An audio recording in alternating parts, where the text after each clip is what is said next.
Дүйнөлүк азык-түлүк баасы 2021 аягында 10 жылдагы эң жогорку чекке көтөрүлдү. Биринчи керектелүүчү товарлардын ичинен өсүмдүк майлары, дан эгиндери жана сүт азыктары кымбаттаган. Мунун себебин экономисттер пандемиянын ишкердик активдүүлүккө тийгизген таасиринин натыйжасы деп түшүндүрүшүүдө. Пандемиянын негизинде баягы иш алып баруу деле кыйыныраак болуп калды. Бул ошол себепте пандемиянын себептери да. Анан дагы бул саясат нестабилдүүлүгү да болуп атат да. Чындап келгенде мына СНГни алсак, мисалы негизги мамлекеттердин бири бул Россия Федерациясы да.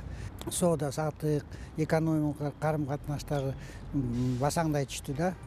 Бул да негизги факторлордун болот да. Волатильность деп коет. Ушу нефтке, энергетика ресурстарына баанын өйдө төмөн болуп турганы да нестабилдүүлүк болуп атат. Өткөн жылы Евразиялык экономикалык биримдигине кирген мамлекеттердин ичинен кымбатчылыктын жогорку көрсөткүчү Арменияда байкалган. Аталган өлкөдө инфляция 1,3%дан 9,1%га чейин көтөрүлдү. Белоруссияда инфляция 10,5%га, Россияда 8,1%, Казакстанда 8,9%, Кыргызстанда болсо 12,5%га жеткен.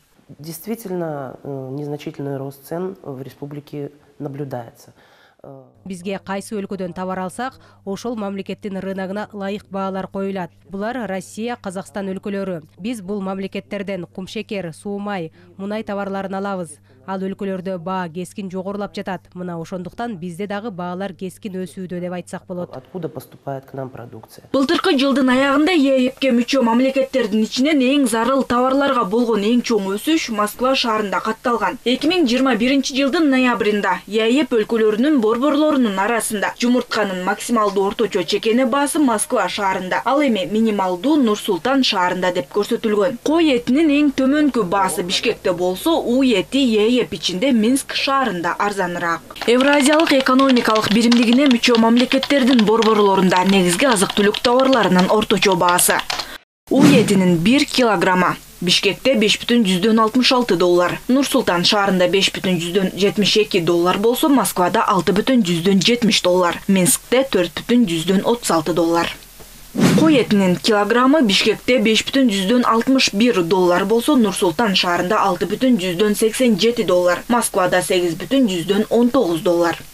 Ак май Бишкек шаарында $4,19, Нур-Султанда 1 килограммы $7,99, Москвада $12,31 болсо, Минскте $7,74. Сүттүн 1 литри Бишкек шаарында $0,70, Нур-Султанда $0,64 болсо, Москвада $1,24, Минскте $0,69.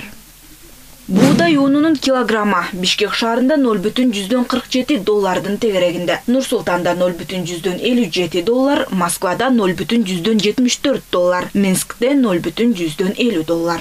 Картошканын 1 килограммы Бишкек шаарында $0,44, Нур-Султан шаарында $0,29 болсо, Москвада $0,62, Минскте $0,53. Монополияга каршы жөнгө салуу агенттиги бааларды турукташтыруу үчүн болгон аракетин көрүүдө. Мекемеден билдиргендей, биринчи керектелүүчү товарлардын негизсиз кымбатташына жол берилбейт. В том числе антимонопольный орган предпринимает всевозможные меры для того, чтобы эту ситуацию стабилизировать. Вот, к примеру, бардык мамлекеттик органдар, анын ичинде монополияга каршы жөнгө салуу агенттиги бааларды турукташтыруу үчүн болгон аракетин көрүп жатат. Мисалы, ун боюнча абалды карап көрөлү. 4 мамлекеттик орган ун чыгаруучу ишканалар менен атайын макулдашуу түзүп, өлкө базарларына ун жеткирүү аракетин көргөн. Аны менен унга болгон таңкыстык алдын алынды. Бул макулдашуу ушул жылдын август айына чейин иштейт. Демек, унга болгон таңкыстык болбойт деп айтууга болот. Мындан тышкары кумшекер, суу май сыяктуу дагы биринчи керектелүүчү товарлардын баасын турукташтыруу аракетин көрөбүз. Биз ЕЭП өлкөлөрү менен дагы сүйлөшүүлөрдү жүргүзүп, баанын негизсиз өсүүсүнө жол бербөө аракетин көрүп жатабыз. 2021 жылдын сентябрь-декабрь айларында тамак аштын баасы өлкөдө 7,4%га кымбаттаган. 2020 жылга салыштырмалуу жан сактоочу каражат былтыр 22% өскөндүгүн Улуттук статистика комитети жазып чыкты. Bir айда бир кишинин жан сактай турган минималдык каражаты 6200 сомду түздү. Бактыгүл Султанбек кызы, Чыңгыз Токторбек уулу, ЛТР, Бишкек.